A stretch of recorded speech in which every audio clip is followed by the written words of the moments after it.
आज केंद्रीय मंत्री अनुराग ठाकुर ने कहा कि विपक्ष चाहे कुछ भी कर ले, आखिर में उसे राम जी के चरणों में ही आना पड़ेगा।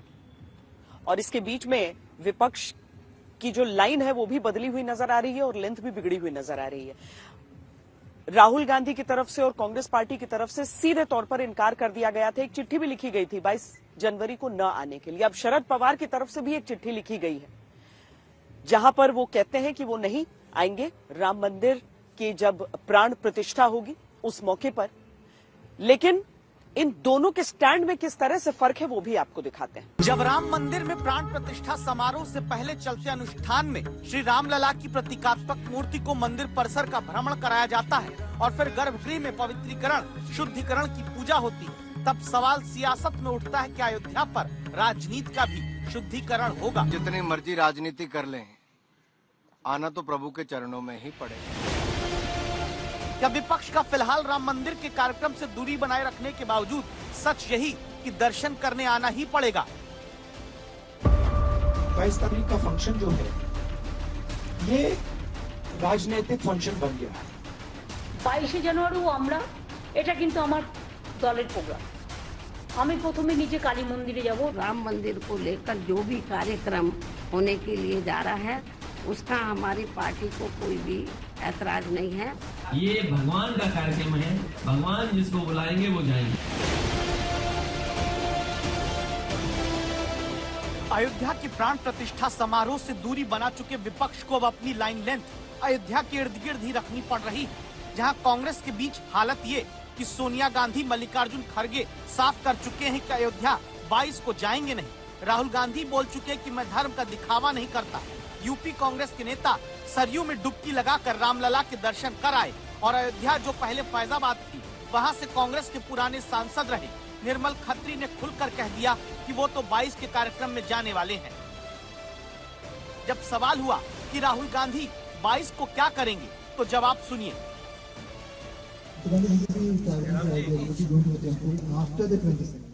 Well, our rally, our yatra has a fixed route, and we're going to follow that route.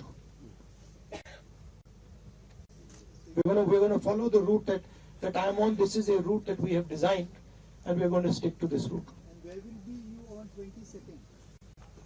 I actually don't know. I can check and tell you. But I will be somewhere on the route of the yatra. I think we will be in Assam. Rahul Sonia खड़गे 22 के बाद भी अयोध्या के दर्शन करने कब जाएंगे साफ नहीं करते, लेकिन शरद पवार ने उस लहजे में प्राण प्रतिष्ठा के निमंत्रण पर जाने से इनकार नहीं किया जैसे कांग्रेस ने किया। दोनों चिट्ठियों के फर्क से सियासत को समझिएगा। कांग्रेस ने अयोध्या जाने की चिट्ठी का जवाब अंग्रेजी में भेजा, शरद पवार ने हिंदी में। कांग्रेस की तरफ से इसे सीधे बीजेपी का इवेंट बताकर आने से मना किया गया। पवार ने कहा कि अयोध्या पहुंचते राम भक्तों के जरिए 22 जनवरी के समारोह का उत्साह उन तक पहुंचेगा। कांग्रेस ने चिट्ठी में एक बार नहीं लिखा कि आगे उनके नेता यानी सोनिया खड़गे, अधीर रंजन या राहुल कब दर्शन करने जा सकते हैं। पवार ने यहाँ मंझी हुई राजनीति के साथ लिखा कि 22 के बाद आने में सुलभता रहेगी तब मैं दर्शन करने आऊंगा। कांग्रेस ने इस बात पर जोर अपनी चिट्ठी में दिया कि मंदिर तो अभी अधूरा बना है। पवार ने यहाँ भी संभल कर लिखा कि जब तक मैं दर्शन करने आऊंगा तब तक मंदिर भी बन जाएगा। यानी देखें तो खड़गे, सोनिया, राहुल, सीताराम येचुरी और ममता बनर्जी के बाद अब लालू प्रसाद यादव देश के वो नेता हैं जो खुलकर कह रहे हैं कि हम तो अयोध्या नहीं जाने वाले। सर, राम मंदिर का उद्घाटन है, क्या राम मंदिर उद्घाटन में आप लोगों को सर आमंत्रण मिला है? जाएंगे? नहीं जाएगा। नहीं जाएंगे सर? देखिए, जितनी मर्जी राजनीति कर लें, आना तो प्रभु के चरणों में ही पड़ेगा। श्री राम जी के आगे शीश तो इनको झुकाना ही पड़ेगा। चाहे भगवान राम को जितना भी काल्पनिक बता दें, चाहे जितना भी राम मंदिर का विरोध कर लें, राम सेतु को भी काल्पनिक बता दें और तरह तरह के बयान करके हिंदुओं को अपमानित भी करे, सनातन धर्म को कुचलने की बात भी करे, आना राम जी की शरण में ही पड़ेगा सबको। इंडिया गठबंधन पर सवाल जब कल राहुल गांधी से किया गया तो उन्होंने कहा कि फिक्र मत कीजिए, विचारधारा की जमीन पर हम सब एक ही हैं। पर क्या वाकई और खासकर क्या कांग्रेस और आम आदमी पार्टी एक से हैं इस हिसाब से, क्योंकि अरविंद केजरीवाल ने तो दिल्ली में सुंदरकांड का पाठ शुरू करवा दिया हर विधानसभा में।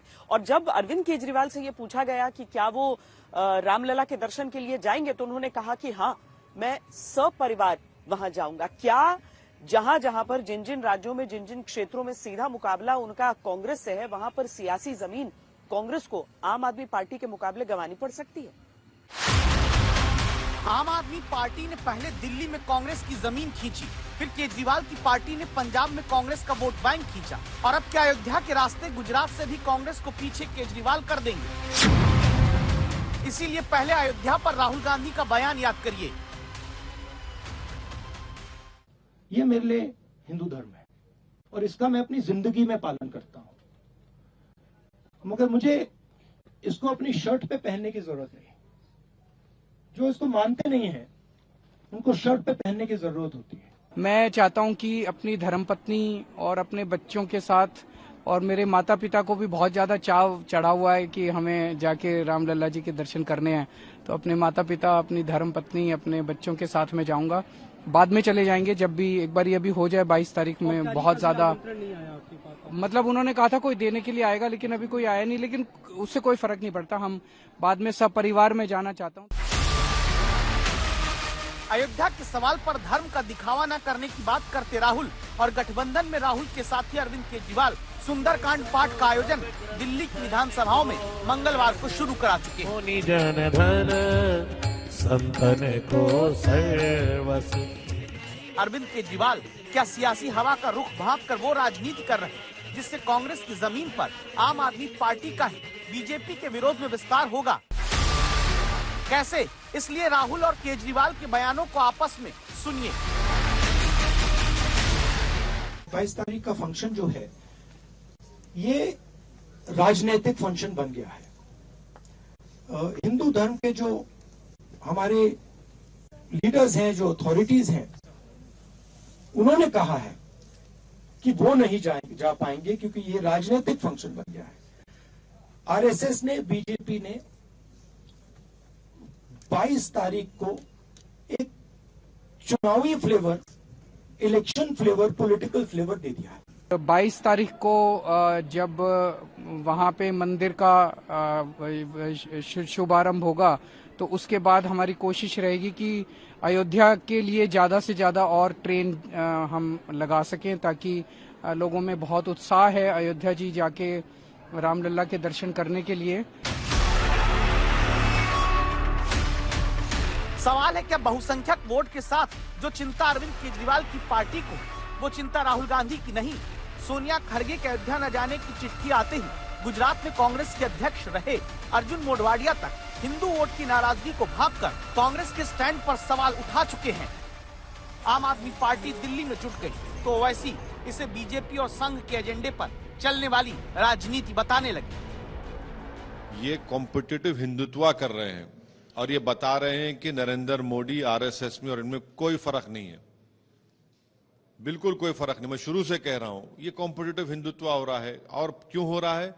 क्योंकि इनको मालूम कि माइनॉरिटी वोट की इनको जरूरत नहीं है, वो तो गिर पड़ के मजबूरी में इनको वोट डालेगा। इनको जरूरत है मेजॉरिटी कम्युनिटी की, तो इसलिए मेजॉरिटी कम्युनिटी की वोटों को हासिल करने के लिए ये लोग अपने आप को बीजेपी, आरएसएस के बराबर, उनमें कोई फर्क नहीं दिख रहा है अभी। आप खुद जो है अगर किसी पार्टी को हिंदुओं की ठेकेदारी दे दोगे तो वो पार्टी ले लेगी, वो पार्टी तो लेना चाह ही रही है। ये बिल्कुल गलत है। मुझे लगता है कि इसको इस तरीके से नहीं देखना चाहिए। जो भी नेता हैं वो किसी किसी धर्म से हैं, अगर वो अपने अपने धर्म के अंदर आस्था रखते हैं, उसके अपने विधि विधान से कार्यक्रम करते हैं, तो हमें इसमें कोई दिक्कत नहीं है, सबको करना चाहिए। अब सवाल है कि क्या कांग्रेस की जमीन पर अपनी पार्टी को धीरे धीरे बड़ा करते जा रहे अरविंद केजरीवाल अयोध्या के मुद्दे पर भी बीजेपी के खिलाफ कांग्रेस का ही विकल्प अन्य राज्यों में बनने के लिए जुट गए हैं। वजह समझिए, कांग्रेस जब साफ इनकार अयोध्या के कार्यक्रम में जाने के लिए करती है, आम आदमी पार्टी अयोध्या न जाकर भी प्राण प्रतिष्ठा के दिन की विशेष तैयारी करती है। कांग्रेस के बड़े नेता जब साफ नहीं बताते कि अयोध्या कब दर्शन करने आगे जाएंगे, अरविंद केजरीवाल की पार्टी के नेता आगे सपरिवार अयोध्या दर्शन की बात कहने लगे। 22 जनवरी के कार्यक्रम को जब सिर्फ बीजेपी का इवेंट बताकर अयोध्या से दूरी कांग्रेस बनाती है, तब गुजरात में आम आदमी पार्टी ने रामलला के प्राण प्रतिष्ठा कार्यक्रम के दिन ही महाआरती और महाप्रसाद का आयोजन की तैयारी कर ली है। विपक्ष के नेता सीधे तौर पर 22 जनवरी के आयोजन को बीजेपी का कार्यक्रम बताते हैं और कहते हैं कि जब पूरा जो ध्यान का केंद्र है वो नरेंद्र मोदी रहेंगे तो फिर वो वहां पर क्यों जाए। पर सवाल ये भी उठता है कि कहीं विपक्षी नेताओं के मन में ये डर तो नहीं कि अल्पसंख्यकों की नाराजगी हो जाएगी। रामलला हम आएंगे, मंदिर वहीं बनाएंगे, वहीं मतलब बाबरी मस्जिद जहां खड़ी हुई है वहीं मंदिर बनाएंगे। ये नारा था कि नहीं था? इसका मतलब था पहले मस्जिद तोड़ो, उसके बाद मंदिर बनाओ, क्योंकि जब तक मस्जिद नहीं टूटती थी इनका उद्देश्य पूरा नहीं होता था। क्योंकि मस्जिद तोड़ना उद्देश्य था, मंदिर बनाना इनका उद्देश्य नहीं था। ನಮ್ಮೂರಲ್ಲಿ ಸುಮಾರು 100 ವರ್ಷಗಳ ಇತಿಹಾಸ ಇರೋ ಶ್ರೀರಾಮ ದೇವಸ್ಥಾನಗಳಿದ್ದಾವೆ. ಹೆಚ್ಚು ಪಾವಿತ್ರತೆ ಇರ್ತಕ್ಕಂಥ ದೇವಸ್ಥಾನಗಳಿದ್ದಾವೆ. ಈಗ ಅವ್ರು ಬಿಟ್ಬಿಟ್ಟು ಇವರು ಎಲೆಕ್ಷನ್ಗೋಸ್ಕರ ಒಂದು ದೇವಸ್ಥಾನ ಕಟ್ಬಿಟ್ಟು ಇದು ಮಾಡ್ತಾರೆ, ಅದು ಇದು ಅಂತ ಹೇಳೋದು ನಿಜವಾದಂತಹ ಇದು ಜನರಿಗೆ ಮಾಡ್ತಕ್ಕಂಥ ಮೋಸದ ಕೆಲಸ ಅಂತ ತಿಳ್ಕೋ. ನಾವು ರಾಮನ ಭಕ್ತರು, ನಾನು ಹೋಗಿದ್ದೆ ಬಾಬರಿ ಮಸೀದಿ ಬೀಳಿಸಿದಾಗ, ಇವ್ರು ಶ್ರೀರಾಮನ್ ಇದ್ದಾಗ ನಾನು ಹೋಗಿದ್ದೇನೆ ಅಯೋಧ್ಯೆಗೆ. ಒಂದು ಟೆಂಟ್ ಅಲ್ಲಿ 2 ಗೊಂಬೆ ತಗೊಂಡೋಗಿ ಇಟ್ಬಿಟ್ಟು ಶ್ರೀರಾಮನ ಇವನೇ ಅಂತ ಹೇಳಿ ಹೇಳೋರು. अयोध्या में 22 जनवरी को राम मंदिर को लेकर जो भी कार्यक्रम होने के लिए जा रहा है उसका हमारी पार्टी को कोई भी ऐतराज नहीं है, उसका हम स्वागत करते हैं। और आगे चलकर जब बाबरी मस्जिद को भी लेकर ऐसा कोई प्रोग्राम होता है तो फिर उसको भी लेकर हमारी पार्टी को कोई भी ऐतराज नहीं होगा, उसका भी हम स्वागत करेंगे।